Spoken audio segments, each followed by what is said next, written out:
Bonjour à tous, bienvenue dans une autre liste d'animes très spéciale sur notre chaîne. Aujourd'hui, nous allons parler d'animes où le personnage principal finit par être placé dans le pire classement. Si vous aimez ce type de contenu, abonnez-vous et laissez votre like et maintenant commençons la vidéo.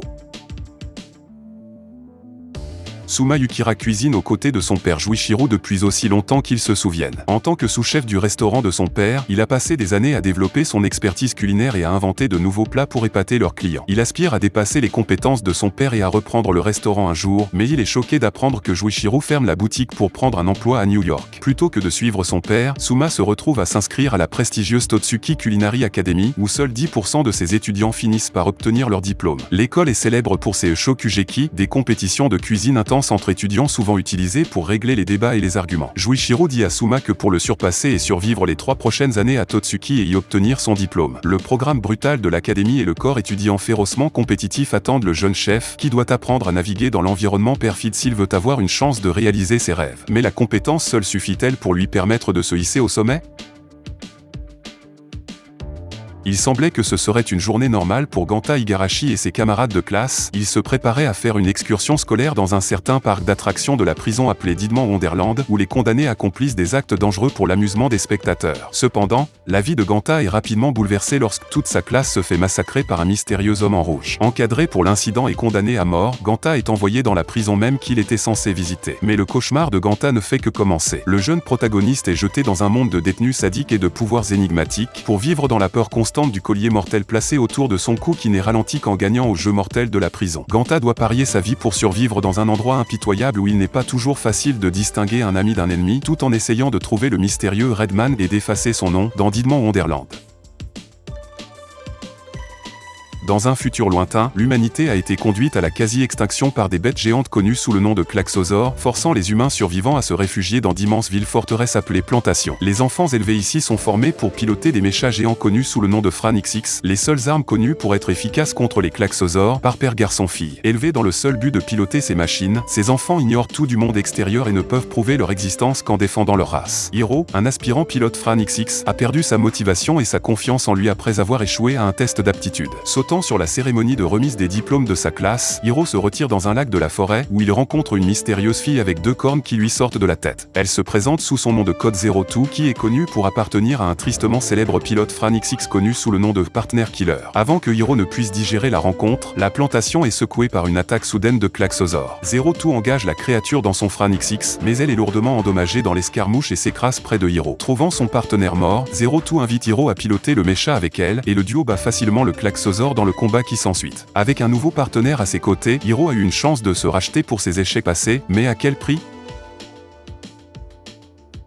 Dans la colonie martienne Fort Tokyo se trouve une salle de classe des esprits les plus brillants de Kirishina Corporation, fer de lance du développement aérospatial, ATEC, dirigé par l'ingénieur de génie Keto Sora, anticipant avec impatience l'arrivée de leurs nouveaux membres. Cependant, il devient vite clair que l'étudiant transféré n'est pas ordinaire. Nagisa Kiryu, nouvellement nommé chef d'ATEC et frère cadet du PDG de la société, est envoyé pour fermer le programme. Pour garder la classe en vie, Keto et ses élèves travaillent désespérément pour développer un successeur à leur fusée la plus puissante, la X2. Pendant ce temps, Nagisa gravit les échelons de l'entreprise dans la poursuite de sa propre mission. Malgré cela, leur bataille séparée révèle bientôt qu'il se passe bien plus à Kirishina Corporation qu'il n'y paraît. Classroom Crisis suit Keto et Nagisa, ainsi que la sœur cadette de Keto, Mizuki, et la pilote d'essai d'ATEC, Iris Shirazaki, dans une histoire d'intrigue, de guerre politique et, contre toute attente, de romance. Alors que Nagisa et ATEC sont de plus en plus entraînés dans les conspirations de Kirishina Corporation, des amitiés se développent et des passés sont dévoilés alors qu'ils se battent pour éviter la crise de leur classe.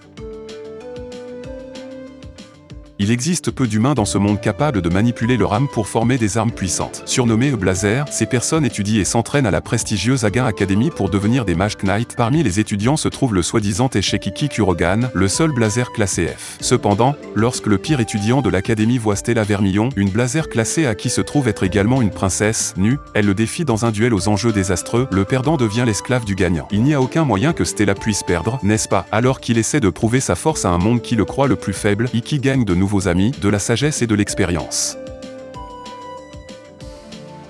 Dans un monde où la réussite scolaire décide de tout votre avenir, la salle d'examen devient un champ de bataille impitoyable. La réussite aux examens garantit un avenir réussi. Échouer vous condamne à vivre une vie cruelle, tourmentée par la souffrance et le désespoir. Seuls les étudiants les plus intelligents ou les plus rusés s'en sortent vivants. Ce sont les deux stratégies de combat, passer toute sa vie à étudier pour le test ou perfectionner sa stratégie de triche. Les étudiants qui se consacrent à l'étude sont appelés étudiants du type d'apprentissage et ils sont obligés de collaborer avec un étudiant du type de tricherie afin de combattre leurs rivaux pour les meilleures notes. Le tricheur Zhu Muming et l'universitaire studieux Qiao Yiwang décident de faire équipe contre les examens. Cependant, les alliés sont bientôt divisés, devenant des rivaux acharnés. Arriveront-ils à s'en sortir seuls? Et si oui, qui survivra au défi et sortira vainqueur?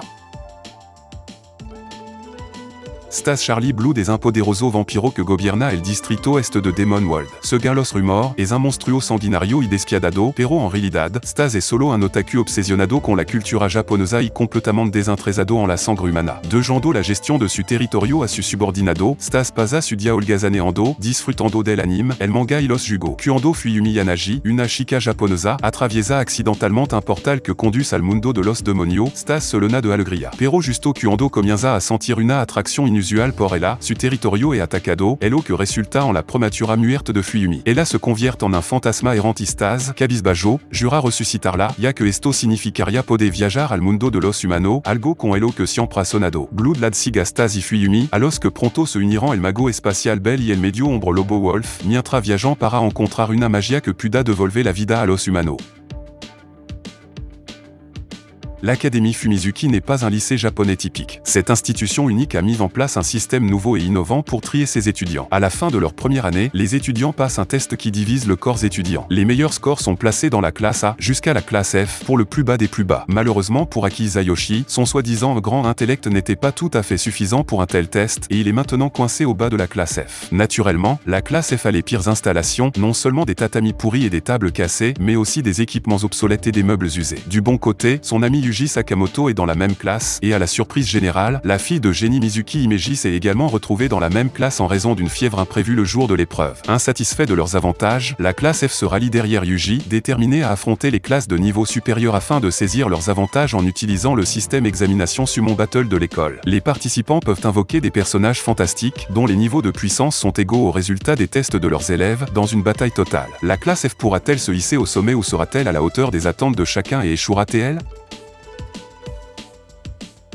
Dans un monde en proie à des dangers et des menaces magiques, il existe des guerriers spéciaux, connus sous le nom d'inquisiteurs, qui sont chargés de prévenir de manière non violente ces menaces et actions néfastes. L'Académie Anti-Magie est une école spécialisée construite pour éduquer et former ces inquisiteurs, qui divisent ses étudiants en petites escouades afin de les former à travailler ensemble. Parmi ces escouades talentueuses se trouve le 35e peloton d'essai, également connu sous le nom de petit peloton de frites en raison de son faible classement et de ses membres incompétents. Cependant, tout change quand Tuka Otori, une ancienne inquisitrice puissante mais rebelle, est forcée de rejoindre en raison de sa tendance à enfreindre les règles et à commettre une grave violation, le meurtre d'une sorcière. Les esprits s'emballent à son arrivée, alors qu'elle se heurte à leur capitaine maladroit Takeru Kusanagi et se dispute avec le reste de l'équipe sur son point de vue sur les sorcières. Ce groupe éclectique a un long chemin à parcourir s'il souhaite réussir et gravir les échelons à l'Anti-Magic Academy. Il doit d'abord mettre de côté ses différences et venir travailler en équipe. Seiya Kani, une lycéenne intelligente et extrêmement narcissique, pense que la belle mais réservée Isuzu Sento l'a invitée à un rendez-vous dans un parc d'attractions appelé Amaji Brillant Park. À son grand dam, non seulement l'emplacement est une installation délabrée, mais la date supposée n'est qu'une tournée de recrutement où Sento et la princesse Latifa Florenza, la propriétaire du parc à thème, lui demandent de devenir le nouveau directeur du parc. Leur cause de désespoir, comme stipulé dans un contrat d'occupation des sols, Amaji dispose de moins de 3 mois pour atteindre un quota de 500 000 visiteurs, faute de quoi le parc sera définitivement fermé et le terrain réaménagé par une foncière cupide. Seiya est conquis par la révélation qu'Amaji n'est pas un parc d'attractions ordinaire, bon nombre de ses employés sont des Maple Lenders, des êtres magiques mystérieux qui vivent dans le monde humain et se nourrissent de l'énergie créée par les gens qui s'amusent. Chargé des espoirs et des rêves de cette lointaine terre enchantée, Seiya doit maintenant utiliser ses nombreuses compétences pour remettre Amaji sur pied ou la regarder s'effondrer sous ses yeux. Et c'était notre liste d'animes pour aujourd'hui. Si vous avez aimé la vidéo, n'oubliez pas de laisser votre like et également de vous abonner à notre chaîne pour toujours recevoir le meilleur contenu de vos animes préférés. Pour aujourd'hui on va rester ici, jusqu'à la prochaine vidéo qui sortira très bientôt.